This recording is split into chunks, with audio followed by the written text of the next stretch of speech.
On this week's prequel episode, we follow up on our Bridge to Terabithia listener polls, learn about the Mike Shayne Mysteries series, and preview Kiss Kiss Bang Bang.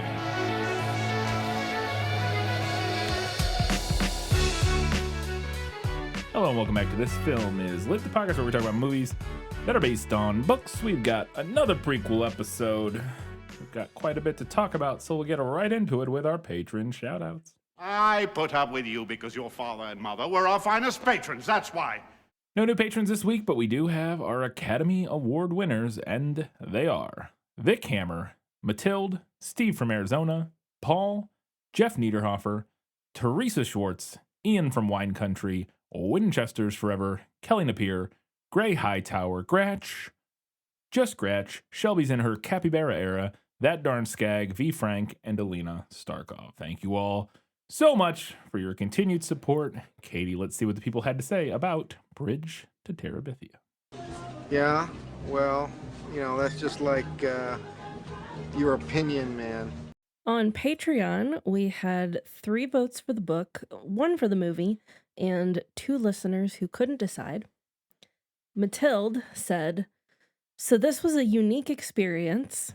I'm used to tearjerkers, but what I prefer are books or movies that, yes, bring on the tears, but in a very specific way, with its own mix of emotions. This book certainly did that. I was feeling waves of nostalgia, bittersweetness, happiness, and grief, one after the other throughout. I found a lot of myself in Jess, in his situation in life, and his escapism with Leslie. I didn't expect to, so it hit even harder. Like you mentioned, it navigates the serious subject matter with a tone and style that is both accessible and not patronizing, and I was very impressed with it. It brought me back to my childhood. It was simple, and yet dug deep in the emotions. I just loved it, story and style, even if I was crying nonstop for most of it. Okay, knowing Leslie that was dying beforehand, that didn't help.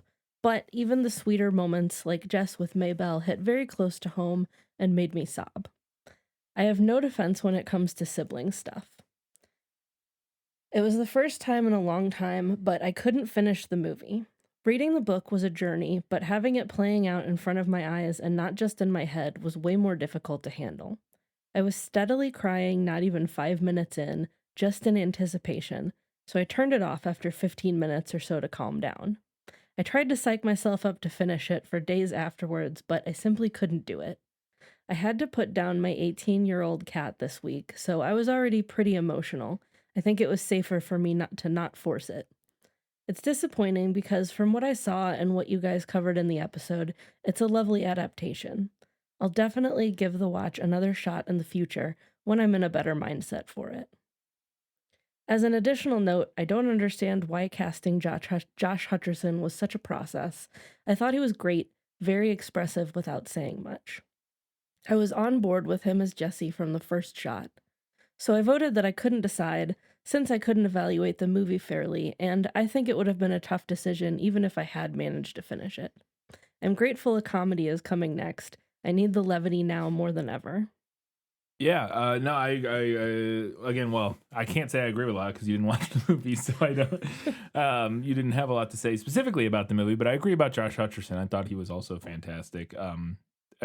I don't know. Yeah, there was again from the few things I read, it sounded like there was some hesitation in casting him, but I thought he was fantastic. Mm-hmm.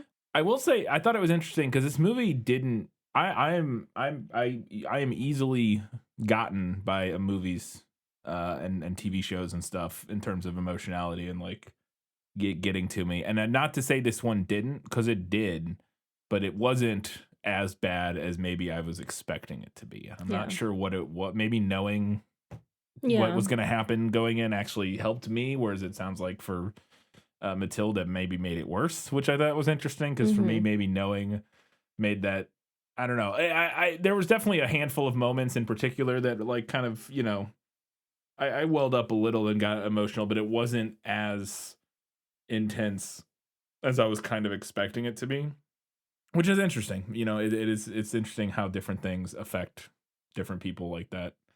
Anyways, I do hope you are able to revisit it one day because I do think the movie was worth is worth the time if you can get through it, but obviously it's, it's not so good that you like need to force yourself through it while sobbing. That is its own thing. And our condolences on losing your cat. We also recently lost a cat. So we know what we're going through the same thing right now. So it's not fun, but it's an emotional experience.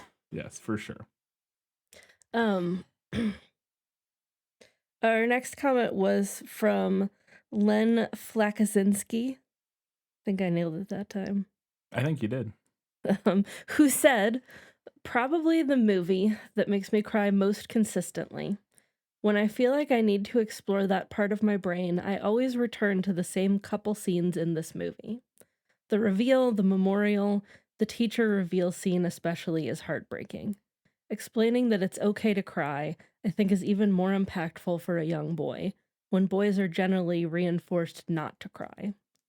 That change you brought up is interesting, how Jesse chooses to not invite Leslie. It definitely makes the grief hit harder for me, but I also agree that it probably puts an undue burden on Jess, who already had a pretty complicated relationship with Leslie. It does make the end scene with the dad more impactful as well. I don't think I had any tears left by that point. Also, I saw this movie in the theater with another boy and our two dads. I don't remember everything about seeing it for the first time since we were both under 10 years old, but from what my dad told me is the movie got all of us. Interesting. Again, I don't know why, I don't know what it is that didn't. I don't think I actually cried at all during this movie. Again, I got close a couple times, but I don't think so. And I cried yesterday. We were watching just an episode of Sex Education, and there was just like a particular scene where I think it was around a death. But anyways, I don't know. It's interesting. I don't know. And again, it's not that it didn't move me, because it did, but it definitely didn't.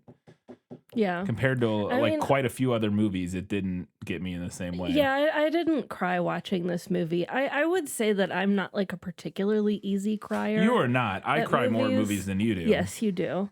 And I love that about you. Something that always kind of gets me is when there's like a particularly like swelly music. Yeah, that, and maybe it's more so like the thing that thinking on it now more so is that gets me tends to be more like really sentimental, like sweet moments, maybe, as opposed to like sad moments, kind of. Because like the movie I think I've cried the most in my life was Everything Everywhere All at Once. Like I cried like the whole last like hour of that movie, basically. Where there's not really anything sad necessarily. They're sad, but it's not like, it's mostly like kind of resolutions of tumultuous relationships and like, and then another movie I was thinking of where I cried a lot that I remember is Arrival, which the end of that is sad, but it's also not sad. Yeah. When she's like the whole speech at the end where she's talking about like, if you've seen Arrival, the whole speech at the end that Amy Adams has, sobbed through the whole thing in theaters the first time we saw it. And I'm sure I would still cry if we watched that movie again. I'm sure I did when we did it on the podcast. But I think it's things like that are like a mixture of happy and sad get me more than just sad things, maybe. Which, again, this movie has both of those. I don't know. It has that too, but like, I don't know. Not quite the same kind of like mixture. Yeah. Where you're maybe that's both, what like it is. Really, really hard at the same time. Yeah, because the same thing like in Sex Education the other day when at the scene, there was like it's like a mixture of emotionality that gets me more than just like grief. I think maybe, I don't know. It's interesting. Over on Facebook, we had 3 votes for the book and 0 for the movie. Greg said, "I'm going with the book on this one as well. Like you guys, I thought the movie was a fine adaptation that gets a lot of things from the book right, makes some interesting additions of its own, and preserves the emotional tenor and impact of the story well, but there were a few minor things that felt off to me. Some of them result from updating the setting to a contemporary time period, in addition to Zooey Deschanel's character being able to take Jess on an impromptu field trip without ironclad permission being wildly implausible in 2000s America, as you noted in your discussion. I found the movie not doing anything to address the way technology has influenced how contemporary kids play, use their imaginations, and interact with each other to make it a little less believable. We know electronic devices exist in this universe, as the stern teacher mentions them at the beginning, but they're never brought up again afterwards, which felt like an oversight. They could have easily explained this by adding in a line of dialogue about Jess's family being unable to afford video games or computers, while Leslie's parents forbid them, and I think that would have addressed this point while also strengthening the sense of these two being social outsiders, but they choose to just ignore it. That's an interesting point that I did not think of. Yeah, that I didn't think of that either, really. It does make sense. But I think it works. You also I don't think you have to necessarily address it. I don't know. I think you can set a movie in a kind of nebulous time period where that doesn't really, because obviously this is written before cell phones and video games or for the most part, obviously, back in the 70s. But I don't know if, again, to me, I didn't even clock it. Now that you mention it, I'm like, that is kind of interesting. But I think that if they had addressed it in the way that Greg kind of spelled out here, I think that would have added an interesting layer. No, for sure. I definitely think there's a way to modernize the story a little bit and kind of. To me, I don't think that's necessary. For me, but I could see how that would maybe be something irking. I definitely could see it as a layer that you could add to kind of help to contemporize the story and flesh out kind of again why they're these two are kind of friends in the same way or in the way they are. And it is mentioned with the TV thing, like you said, where the line where to some extent about how her parents don't let her watch TV. And I think there isn't anything about them not being able to afford one, is there? Because they have a TV. No, they have a TV. Yeah, I don't know. It's interesting. Yeah, I think there definitely could be something there. For sure. No. Also, to me, 2007 is kind of nebulous enough. It's early enough. It's early enough to where because when I think back, 2007, I was in the tail end of high school, and a lot of people had cell phones, but they weren't smartphones. Yes. No, and little kids, I don't think so. Tail into high school, I had a cell phone, but most of the people I know did not have I think iPhone came out in 2005 or 6. It was only a couple years after the iPhone came out. My senior year of high school, I graduated in 2008. I think I knew maybe 2 or 3 people in my graduating class who had iPhones, the first iPhones. Yeah, the iPhone came out in 2007. Yeah. It came out on my birthday in 2007. Look at you. You share a birthday with the iPhone. Literally the summer I graduated. Funny. But yeah, because I had a little Nokia cell phone that you could I could kind of text on, but not even really. I didn't. T9 and I had it so I could call my mom. I really had it so I could call my parents for stuff or whatever, or call a friend or something. But for the most part, I didn't use it. And that was how most of the kids were at my school. Like I said, there were some kids that had nicer, phones and stuff. But I think at this time period, it would not quite have been prolific enough that it needed to be addressed. I think video games, you could make an argument for sure. Maybe more. But even then, I think it's, I could see, I understand that, again, didn't even faze me, didn't even think about it in the movie. But I think if you were to add it in, you could figure out a way to work it in that kind of contemporizes the story a little bit. I just don't think it's super necessary. Yeah. Greg went on to say, similarly, it would have been nice to at least explain why nobody in the story had cell phones or similar means of communication that could have cleared up some misunderstandings the plot hinges on in the third act. Again, I think we just kind of got into it, but I think it works in the sense that in 2006, when this was being filmed or written, 2007 or whatever, kids this age, not all I think it would probably be pretty rare for a middle schooler to have a cell phone. Yeah. I think, like I said, I had one. Especially in a rural area. Yeah. I had one in 2007, but I was in high school, and I could be wrong. Maybe more kids did have them then, and I just didn't but again, it was not like every single kid in school had a cell phone, and it was definitely not a thing that people used all the time. Yeah. And parents were terrible. Even then, that was the thing with me. My parents were, even though they had a cell phone, they were terrible about using it. They would never have it on. like Yeah. all the time. And like, so half the time if I tried to, I would have to get a hold of them at home, like on the landline, because a lot of times they wouldn't even have their cell phone on, even if Yeah. they had it. And it could be, I can imagine, you know, his parents coming up Oh, poor I have to imagine that that's how his dad would be. Yeah. If his dad had, Yeah. like, he would have like a cheap little, Yeah. like pay as you go That was type what I had, phone. Yeah. And like probably would never turn it on because he wouldn't want to run the battery down. Exactly. Or he'd think he would get calls that he would have to pay for that he Yeah. didn't want to, you know, like that was how my dad is exactly how my dad was. And so I think we're just right on the cusp of when you don't have to worry still about explaining that kind of issues with It cell is a phones. really interesting kind of time period, because if it had been made like just a year or two later, we would have really had to address why Yes. nobody had a Yeah. cell phone. But 2007, Not as much. Not as much of an issue, no, for sure.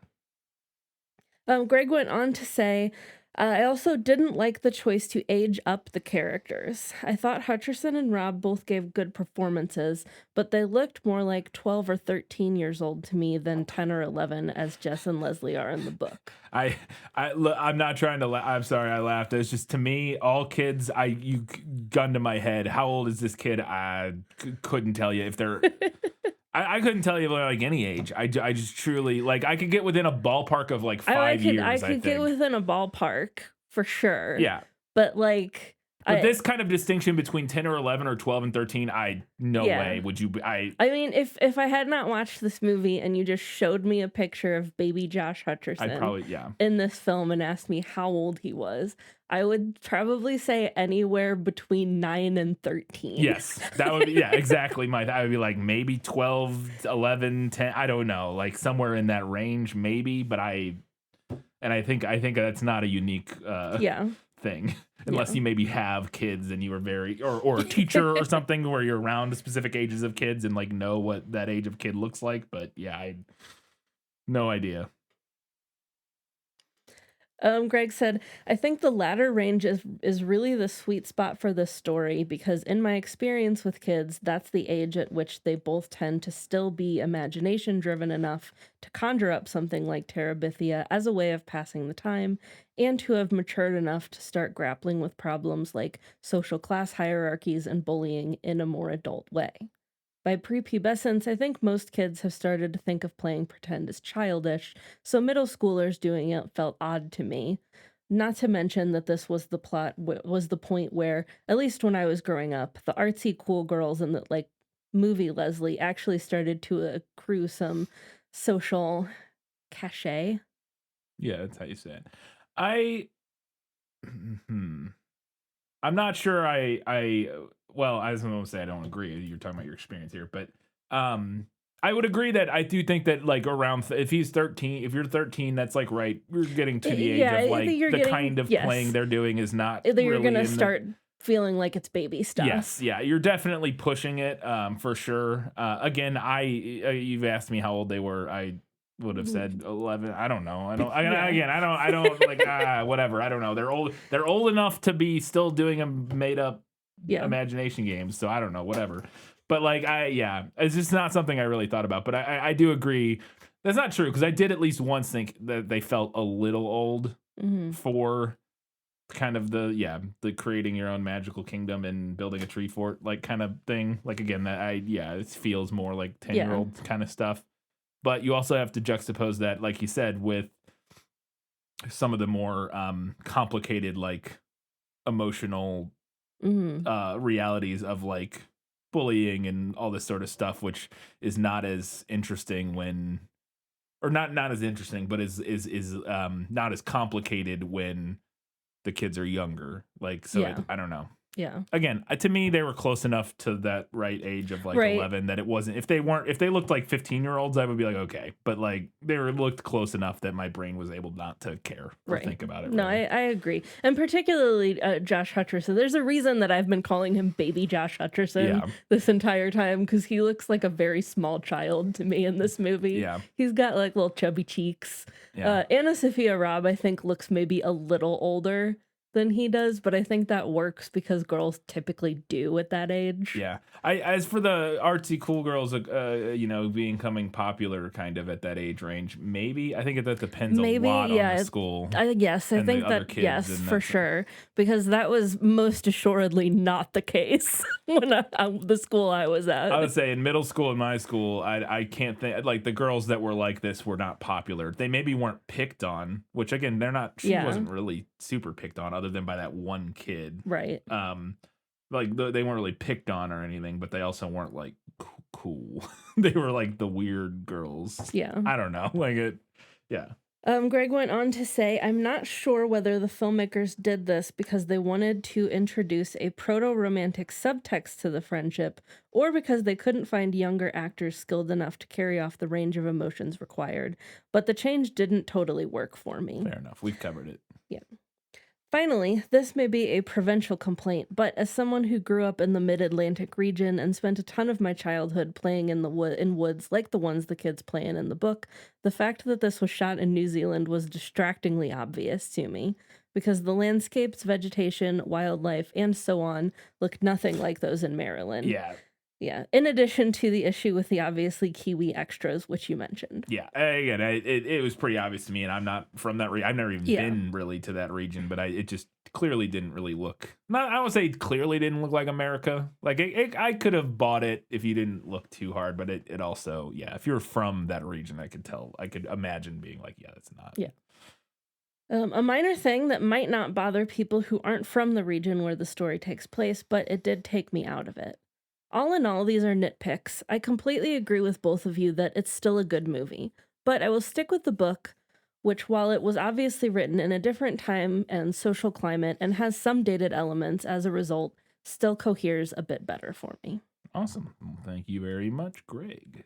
Our other comment on Facebook was from Bridget, who said, going with the book on this one, hands down. The movie could have been a cinematic masterpiece without equal, and I would still choose the book. I read it in one sitting when I was in middle school and remember the feeling of confusion rapidly turning into the rending crack of my heart when I realized that, no, she actually did die. The bittersweet tragedy of she loved you, and the later realization that love was not always about kissing, but about valuing someone and their presence in your life, even if it was too brief. And then moving on past the tragedies. Not forgetting the person for a moment, but continuing to live. Terabithia lodged itself very firmly in my brain, and while I couldn't have articulated most of this when I first read it, it became one of my most important touchstones in dealing with life. Probably helps explain why, when I joined roller derby, I chose the name Terabithia. There you go. Fantastic derby name. Great derby name as well. But yeah, no, that's really, it's fantastic. Over on Twitter, we didn't have any comments, but we did have 3 votes for the book and 1 for the movie. On Instagram, we had 4 votes for the book and 3 for the movie. Tim Wahoo said, unless the book has pictures, the movie is usually better. Well, I am delighted. You're welcome to tell on yourself in that way, I guess. But and I'm delighted to tell you, Tim Wahoo, my mortal enemy, that this book actually did have illustrations. So, suck on that. It's such an interesting opinion. Anyways. All right, so our winner was the book with 13 votes to the movie's 5, plus 2 listeners who couldn't decide. All right. Book wins out. That's about what I expected. Pretty much figured the book. It's a very well known and beloved book. So, and the movie. Well, again, I think most people. Like it was quite good, and most people said that. Yeah. Going with the book, but the movie was still quite good. Yeah. This is not one of those where the movie is kind of fumbled completely. Yeah. It was, it's just two good versions of the same thing. Yeah, and there's some beloved memories that you're just never gonna live up to. Yeah, absolutely. All right, we do have a Learning Things segment this week, and what we're learning about is Mike Shayne mysteries. No matter what anybody tells you, words and ideas can change the world.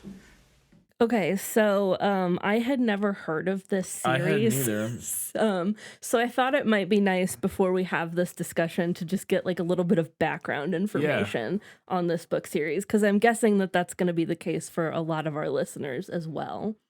The character Mike Shayne is a fictional private detective character created during the late 1930s by writer Davis Dresser under the pen name Brett Halliday, hmm which is funny to me because I think Davis Dresser sounds more like a pen name than Brett Halliday does. Yeah, it kind of does, But honestly. sure, I Yeah. guess. So this was a series. The first Shayne novel was rejected by 21 publishers before it was accepted by Henry Holt and Co. in 1939. And it went on to apparently be highly successful, at least according to Wikipedia. It was reprinted in many editions, which I did notice on Goodreads that there are a lot of different editions of these books, and translated into French, Spanish, Italian, German, Swedish, Japanese, and Hebrew. Hmm. And the series includes 77 different novels, some of which were written by Dresser, but many of which were written by various ghostwriters, as these types of large series tend to be, as well as over 300 different short stories featuring the character. All of this published roughly between 1939 and 1976. It's fascinating. I've never heard of Yeah, this literally series. never heard of this. No. Aside from the title character, some other recurring characters in the stories are reporter Tim Rourke, Police Lieutenant Will Gentry, Shayne's secretary Lucy Hamilton, and his wife Phyllis, although she was killed off in the Got a 1940s. fridge of the wife. Yep. I mean, we can't be a hard-boiled detective and have a wife, No, right? surely not. Surely not. Dresser also later created Mike Shayne Mysteries magazine, first introduced in 1956, and that magazine would continue to be in publication for nearly 3 decades and always included at least one Shayne novella in each edition. The property was also adapted into a series of 12 films released between 1940 and 1947, initially starring Lloyd Nolan as the title character, although that role passed to Hugh Beaumont when the series was dropped by 20th Century Fox and then picked up by PRC Films following the release of Time to Kill in 1942. I did just look that up because I was interested. I was like, I wonder if they ever adapted these. I figured you would get to it. But yeah, it says the first 7 films were 20th Century Fox and like much more kind of high profile, big budget films. And Yeah. then the other 5 after that were a lot lower budget, kind of Yeah. like more pulpy movies. So, supposedly. yeah, again, literally never heard of this man. Nope. It must not have. It must not be anybody's favorite thing because it's one of the. Or, Yeah. Like it's usually this kind of series would have had some sort of if it had been super popular. I don't want to say it wasn't. Clearly, they made 12 movies. Like it was at least popular enough to make 12 movies about it, and there's hundreds of books or whatever. But it is interesting that something like this I have never even heard of it. Just dropped off the face of the earth. It seems like. When surely it has inspired some modern authors, writers, whatever, because it's usually with these kind of things I've at least heard about them because like George Lucas liked them or something, you know what I Right. mean? Yeah, Like yeah, usually yeah, there's yeah, like something where somebody, and I guess in this instance Mike Shayne or Shane Black maybe liked it. I don't know, but like it is interesting that it seems like it's kind of a cultural black hole, at least for us, Yeah. which is surprising. Again, if neither of us have literally ever even heard of it, it's kind of surprising. Yeah, 'cause, I mean, usually I've at least heard of things. Yeah. The character also, over the years, appeared in radio programs, TV series, as well as comic books over the decades. And according to Wikipedia, the character and the author were at one point household names. Yeah. That's what it says on the Wikipedia It's article. so interesting. But I have to assume that they stopped being household names at some point. I mean, well, so it looks like their last movie was 47.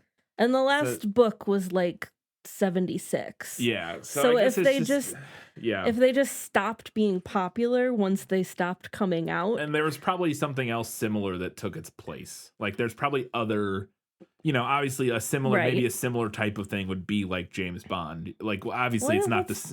What's the history of Dick Tracy? How old Or is Dick Tracy. Like I don't actually know. Obviously James Bond is very different in the sense it's like a spy version, but it's a similar kind of like vaguely the similar genre, I would think. Obviously again, I know they're not the same genre, but like maybe the audience was enough crossover that like things like James Bond and Dick Tracy and blah blah blah kind of took up the mantle, and so like you said, this just kind of faded away for whatever reason. Interesting. Let us know if you have heard of Mike Shayne mysteries. Is this your favorite thing? Or even if it's not your favorite, like how many of our fans have even heard of it? I just, like I said, it's so fascinating. I would be really interested to know how many of our listeners have even heard of this series or character. Yeah. All right. Well, we're going to talk about one specific of those novels from the Mike Shayne series, and that is Bodies Are Where You Find Them by Brett Halliday. Harry was a small-time crook. Oh, boy. Till he opened the door. Oh, no, we're not ready for your audition. Just take him. He's ready. You ready, right? To a really big break. Quit acting like the good guy. You got your partner killed. You killed him. See, this is what I'm talking about. Old school method. Get me Gay Perry on the phone. But he'll need a real cop. Detective lessons tomorrow for your acting. Oh, you're the consultant. If he wants to act the part. You must be Gay Perry? still gay? Me? No. I just like the name so much, I can't get rid of it. So this is a 1941 novel. Quite a slim novel. It's not very long. Yeah, it's like 170 pages. Yeah, I looked at I it the was other day. hedging on being a novella, really. By, as I mentioned, Davis Dresser under the pen name Brett Halliday. And it is the 5th novel in the Mike Shayne detective series. And I couldn't find any fun facts about the novel itself. All right. So here are a handful of fun facts about the author. Dresser, born in Chicago, but he mostly grew up in West Texas. He lost an eye to some barbed wire when he was a kid and has wore an eye patch for the rest of his life. Oh, okay. Dresser was married to mystery writer Helen McCloy from 1946 to 1961, and as partners, they formed a literary agency called Halliday and McCloy. Dresser also established Prequel Publishing Company, which published his books as well as those of other authors. He was also a founding member of the Mystery Writers of America. So there's that. Yeah. There's also some dispute on how many of the Mike Shayne novels that Dresser actually wrote himself and how many were published under his pseudonym but written by others. Mm-hmm. Usually it's supposed that he stopped writing completely or like for the most part after Murder and the Wanton Bride in 1958. That's a great title. I was kind of skimming the list of books and they all have great titles. They do have great titles, yeah. I mean, even this one, Murder or Bodies Are Where You Find Them, is a great title. Yeah. It's very like pulpy, like dime store novel kind of stuff. Yeah. Fantastic. So even though I couldn't find much, if anything, on the book itself, I did want to include this incredible little excerpt from the description on Goodreads, which I assume is from like the back of some edition of the book at some point. Not the one we have, right? No, I don't think so. This was just what was like up on Goodreads. He's a tough private eye with a nose for trouble, an eye for the ladies, and 2 fists for anyone who stands in his way. Fantastic. He works out of Miami, but he's no fashion plate with a fast car. Shayne's a hard-drinking, tough-minded guy on the wrong end of 30. Incredible. 10 out of 10, no notes. Fantastic. This reminds me of, I just listened to an episode a couple weeks, I think a week or two ago, one of the more recent, maybe the most recent new episode of Behind the Bastards, which is a great podcast that I enjoy. And they did kind of a weird diversion. He did an episode on men's lifestyle adventure magazines from this time period, like the 40s Like through the 60s or whatever. And like those like men's magazines where that are like, they had like pinups in them, and then they would be like they sell all kinds of weird nonsense, and then like, but they would be included in a lot of them would be stories like this kind of stuff, and it was like all the stories he read were like men, like the description here is like exactly that kind of thing. I'm gonna start saying that I'm on the wrong end of 30 when people ask how old I am. Amazing. All right, well, let's go ahead now and talk about the movie that is ostensibly based on this book, Kiss Kiss, Bang Bang. Bang, bang. So what do you do? I'm a private detective. Bang, bang. She thinks I'm a detective. Of all the idiot things to do. My sister was murdered. Are you gonna help me? I gotta check my schedule. Can you help me, Harry? Because if you're not gonna help me, find somebody else. So sometimes I have other. My caseload is pretty. Thank you. From Shayne Black, the creator of Lethal Weapon. Do not play detective. Moron. Go home before the bad guys do something bad to you. 2 corpses in 3 hours. I mean, that's unusual, right? Yes. Comes a mystery. It's a frame up. First things first. Do you have the corpse? I got rid of it. You threw it away. Look up idiot in the dictionary. You know what you'll find? A picture of me? No. The definition of the word idiot. We'll get to it, but it's, We'll find out. We'll find out how much it's based on this book. It is a 2005 film written and directed by Shayne Black, known for the Lethal Weapon series, The Nice Guys, and Iron Man 3, also for starring in Predator, among other things. The film stars Robert Downey Jr., Val Kilmer, Michelle Monaghan, Corbin Burnson, and Ariel Winter. I included her because I thought that was funny that she was in this. She plays a young Michelle Monaghan at one point, I think, in the story. But those 4 people are Robert Downey Jr., Val Kilmer, Michelle Monaghan, and Corbin Burnson are really like the main people. Everybody else kind of just has bit parts. The film has an 86% on Rotten Tomatoes, a 72 on Metacritic, and a 7.5 out of 10 on IMDb. Not a box office smash, as pretty much none of Shayne Black's movies have ever been. He made $15.8 million against a budget of $15 million. But apparently it did pretty well internationally, but like not a great part of that, though, from what I read, is it opened in a very limited number of theaters in the US, and it kind of became a kind of a cult hit after its theatrical run. This is really interesting. It was nominated for a handful of awards, including mainly some science fiction, the Academy of Motion Pictures of Science, with the non Academy Awards, but it's like for science fiction, fantasy, and they have like their own awards. They used to, at least more so, and it was nominated for a bunch of awards for that. It also showed at Cannes because Warner Brothers was very happy with it and liked it a lot, and it won. Or was nominated for Golden Camera, which may be Best Director, Best Cinematography. I don't know what that is, but some award at Cannes.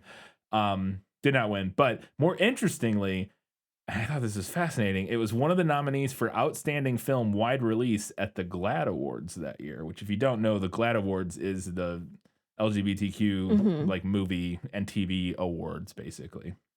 Because it has a gay character in it. And we'll talk about it, but yeah, because it has a gay lead. So, following the poor box office of The Long Kiss Goodnight and a rejection letter from the Academy of Motion Picture Arts and Sciences, Shayne Black decided that he wanted to do something outside of the action genre because it's basically all he had done to this point. And he was initially planning to do, he wanted to follow in the footsteps of apparently James L. Brooks, who was doing action movies and then went on to do romantic comedies. And he wanted to do a romantic comedy, but he sent his script to James L. Brooks and he liked it, but he thought it kind of lost its focus. And so Black decided he needed to rework the script and ended up adding a murder and adding more action elements to it and kind of turned it into a rom-com action mystery movie. And at this time, it was also when he added the character of Gay Perry, played by Val Kilmer ultimately, who Black described as an attempt to break stereotypes, saying, quote, "I'd never seen the gay guy who kicks down the door, shoots everyone, and bails your ass out before," end quote. I mean, in 2005, 2005, fair. Yeah, I had a note later, but Val Kilmer's depiction of Gay Perry is generally considered to be the first openly gay character to front a Hollywood action movie. Generally, like he's one of the 2 leading people in it. So, And again, I'm sure there's quite a bit of problematic portrayal in his performance and everything like that, but it was kind of groundbreaking in its own way, which I think is why GLAAD nominated it, if I had to guess, because it definitely goes against the stereotypes of the time period of what you saw from gay characters in media. So Black tried to sell the film to several studios. All of them kind of turned him down.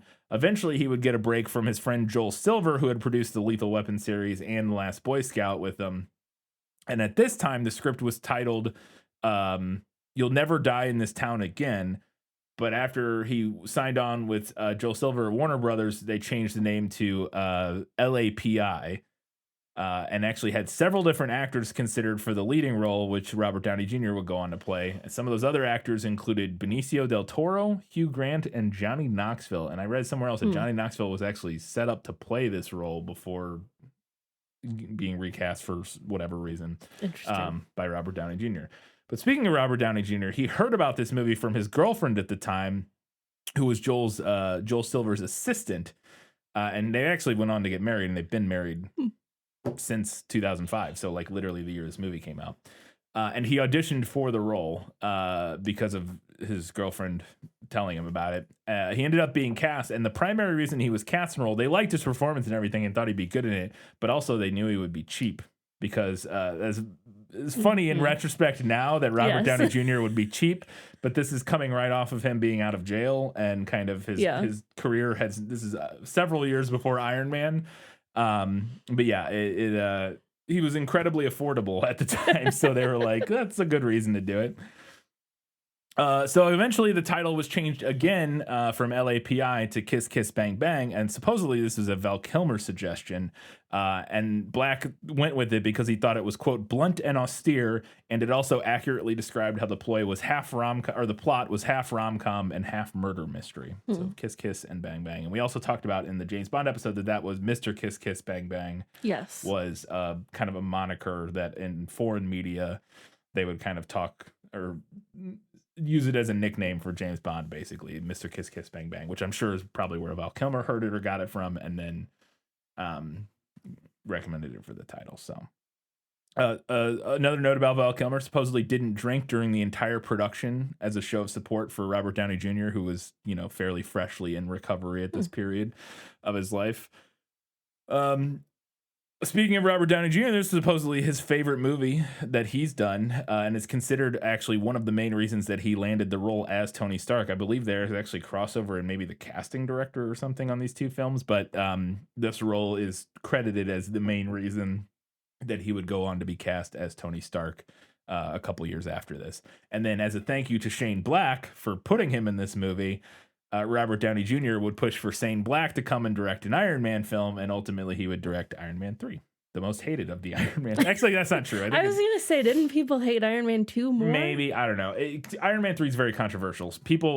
A lot of people like it, but mainly people who like Shayne Black movies, and people who aren't into Shayne Black movies as much did not like it as much. From what I've heard, I've actually never seen Iron Man 3. It might be the only of the original, like the pre-Endgame Marvel movies that I've never seen. Maybe it might be the only I've one. never seen it either. Yeah, I don't know what happened where I missed that, but for whatever reason I missed it, and then I just never got back around to seeing it. So at this point, I'm so behind on Marvel movies. I've given up. Yeah, it's never happening. Yeah.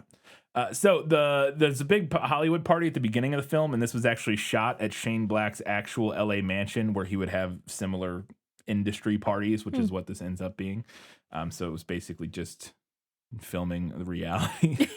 He just threw a party and filmed it. Essentially, yeah. So getting to some reviews, Mike Russell of The Oregonian observed, quote, "This is one of Downey's most enjoyable performances and one of Kilmer's funniest. It's a relationship comedy wrapped in sharp talk and gunplay, a triumphant comeback for Black, and one of the year's best movies," end quote. IGN critic Jeff Otto said, quote, "It takes a bunch of genres and twists them into a blender, a pop relic that still feels current, one of the best times I've had at the movies this year," end quote. Writing for The Hollywood Reporter, Kirk Honeycutt praised the performances, saying, quote, "Downey and Monahan are wonderful at playing characters that compensate for the harshness of their past with flippant swagger." And then writing for Variety, Todd McCarthy said, quote, once again making a diverting but insubstantial movie look better than it is, Downey, with haggard charm to burn, is winning all the way. Kilmer is riotous at times as an impeccably groomed businesslike guy, keen to assert his orientation at every opportunity, end quote. Which is not wrong. He does mention that he's gay quite often in the movie. And then our final one, Roger Ebert, back, he was still alive and writing reviews at this point, writing for the Chicago Sun-Times, gave the film 2.5 out of 4 stars. So, not terrible, but not amazing. And he said on the film, quote, it contains a lot of comedy and invention, but doesn't much benefit from its clever style. The characters and plot are so promising that maybe Black should have backed off and told the story deadpan instead of mugging so shamelessly for laughs, end quote. So Ebert, mixed feelings on the film, but seems like overall, mostly enjoyed it. Just didn't think it quite stuck the landing. So that's going to do it for this prequel episode. Before we wrap up, we wanted to remind you, you can do us a giant favor by heading over to Facebook, Twitter, Instagram, follow us there, write us a review on one of the places where you listen to us, or support us on Patreon, patreon.com/thisfilmislit. If you're a patron supporter at the $15 and up level, you get priority recommendations, which this one is Katie, who recommended this one? This was a request from Ian from Wine Country. Ian from Wine Country. Thank you, Ian from Wine Country, for giving us a good Christmas movie to lead it, which I believe this does take place at least partially at Christmas, as every Shane Black movie does. I don't know if you did that on purpose. I did not. Okay, I'm pretty sure this takes place during Christmas in LA, like around the. It's not really mentioned much, but every Shane Black, all of his movies, almost all of them, kind of take place around. He likes to include Christmas in his movies. So. Interesting. Good for him. Am I mixing that up with somebody else? I'm pretty sure. I have no idea. I'm pretty sure he every Shane Black movie set during Christmas. Lethal Weapon, Long Kiss Goodnight, Kiss Kiss Bang Bang, Iron Man 3. Yeah. He likes setting his movies around Christmas, but they're not really like Christmas movies necessarily. That worked out serendipitously then. There you go. I did not know that. Where can people watch Kiss Kiss Bang Bang? Well, as always, you can check with your local library or a local video rental store if you've still got one. This is not in any streaming packages that I could find, but you can rent it. It used to be. I thought we watched it on... Yeah, that's interesting. That would have been years ago. I mean, that was, yes, you're right. That was years ago. But you can rent it for around $4 from Amazon, Apple TV, YouTube, Vudu, DirecTV, Google Play, or Redbox. There you go. And I didn't actually get to it in a note, and we'll talk about it obviously in the main episode because I haven't read the book yet, so I don't know. But I've heard, and Ian mentioned to us in a comment after we said we were doing this, that this movie is maybe more inspired by this book as opposed to. I kind of got that vibe. And from what I from the few notes that I saw about the adaptation process in the research I was doing, it sounds like it's mainly like the mystery, like the murder mystery part is kind of like taken from like pulled from that the book. novel, but then all of the elements around it are fabricated. Yeah, like I kind of got that vibe too when I saw a note as I was doing research today that the character of Mike Shayne does not make an appearance. No, movie. I believe Robert Downey Jr.'s good name is Harry, I think, or something like that. So yeah, we'll have to see if he fits the description. And the detective, is Gay Perry. So being on the wrong side of 30. I don't think it's even would be Robert Downey Jr. because he's not the detective. It would be Val Kilmer's character, who was like 40, I think, when they filmed this. So he's on the but he doesn't have an eye for women. That's true. He did not, which is can be a fun inversion for sure. We'll see. For sure. All right, that's gonna do it for this episode. We'll be back in 1 week's time talking about Kiss Kiss Bang Bang. Until that time, guys, gals, I'm Boundary Pals, and everybody else, keep reading books, watching movies, and keep being awesome.